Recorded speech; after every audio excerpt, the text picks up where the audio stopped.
win through their lenses. The film crew continued following the man who would be king. Their cameras moved on to Petty's home for a quick look at this young driver and his growing family. Richard's son Kyle probably wondering what all these people are doing in the living room. After all, Richard is still just dad to him. There isn't much time for Richard to relax with his young but growing family and his trophies. The Pettys have run in 25 races in the few months up to the Charlotte 600 at the end of May. And the Pettys have done pretty well, finishing in the top 5 in 13 out of 25 starts.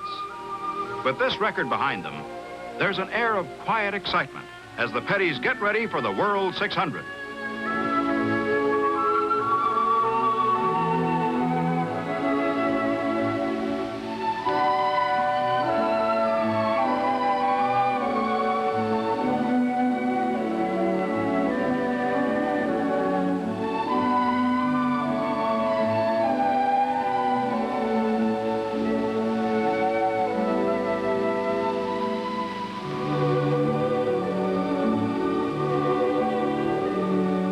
When 41 and 43 are set up for the move to Charlotte, and the equipment truck rolls out of the Randleman garage to take its place in the garage area at the Charlotte Speedway, the crew has a feeling of confidence that comes with being on a winning team.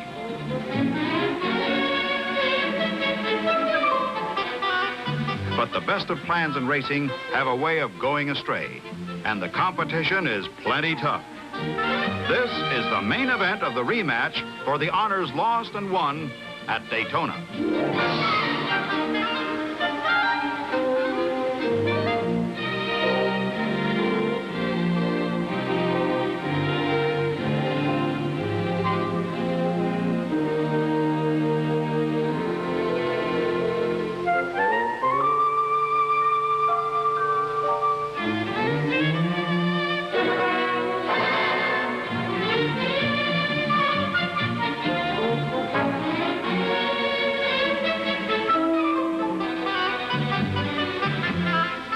There are 44 starters in the fastest field ever at the 600. In the pole position, another Plymouth, Pardue in car number 54, the fastest qualifier. Cars are lined up in the order of time and speed they qualify. Back in 5th position is Richard Petty in number 43 Plymouth. Back in 12th is Jim Paschal, Richard's teammate in number 41 Plymouth. It's a hot day in May in North Carolina with temperatures in the 90s and promises to be even hotter before this 600-mile race is over. Almost 70,000 fans crowd the grandstands and the infield as the cars wait in the pits for the starting signal. At 12:30 p.m. May 24th, the World 600 begins.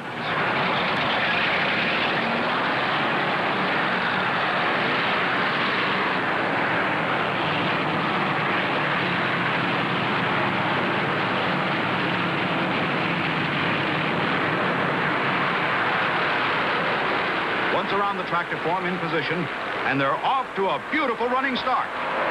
Into the first turn, it's Pardue in front, Isaacs in number 26 Dodge second, Lorenzen, Petty, and Goldsmith dueling for third, with Marvin Panch right after them. The rest of the field strings out. 600 miles to go for the glory of coming home first, and a total purse of over $100,000. For almost 200 miles, it's a Chrysler battle for first place with the lead changing 10 times between Plymouths and Dodges.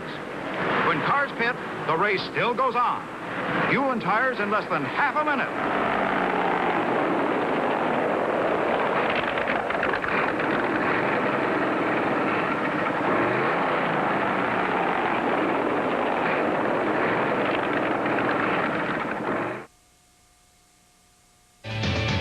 This Speed Vision program is brought to you by Radio Shack.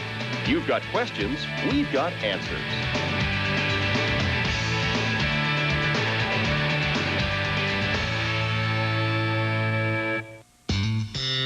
You've really been wanting a satellite dish, haven't you?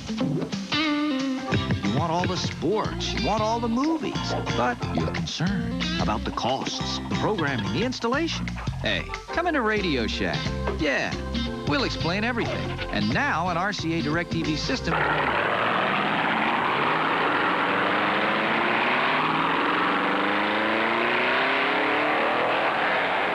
As the front runners go charging back onto the track, Paul Goldsmith, the number 25 Plymouth, grabs the lead and then loses it to Bobby Isaac and number 26 Dodge. Buck Baker moves up to third place in number 3 Dodge. Freddie Lorenzen in number 28 Ford charges after him in fourth. Buck Baker in his number 3 Dodge roars past Goldsmith to run in front. Lorenzen is running in third. At the midway point, 300 miles, it's Goldsmith and Lorenzen dueling for first.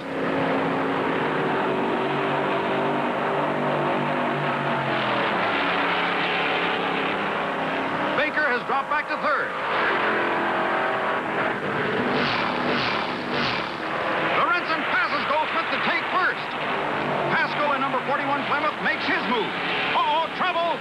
Cooper in number 60 Ford spins out. 400 miles. And Pascal pours it on, charging after Lorenzen. Jim Pascal passes Lorenzen to take the lead as Lorenzen's crew worry what their car will do at this terrific pace.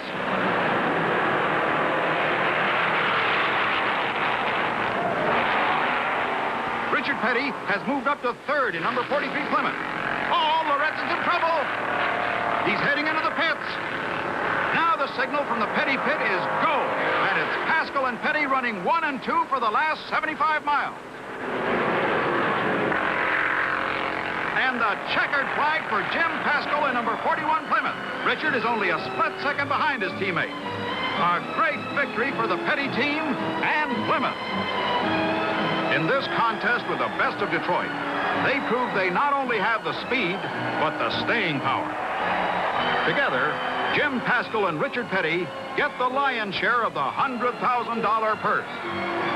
But the glory of coming home first is Pascal's alone, in a great victory that the motoring world will not soon forget. I think anybody wins one of these large race, a 500-mile or 600-mile race, is accomplished quite a feat because he's running against the best that the automotive field can put out and get out and run as fast or faster than anybody else. I think it's quite an accomplishment in itself. Plus, you get a lot of satisfaction beating all competition. Ah, what a great day for Petty Enterprises, a 1-2 finish, and so too for the producers of this film, which was commissioned by the Chrysler Corporation. But it was typical of documentaries in that era to leave out anything not favorable to the sponsoring product or to racing in general. And thus there is no mention here of the horrible moment for which that day is ultimately remembered. A bad crash on lap 7 left the legendary Fireball Roberts with burns that would eventually prove fatal.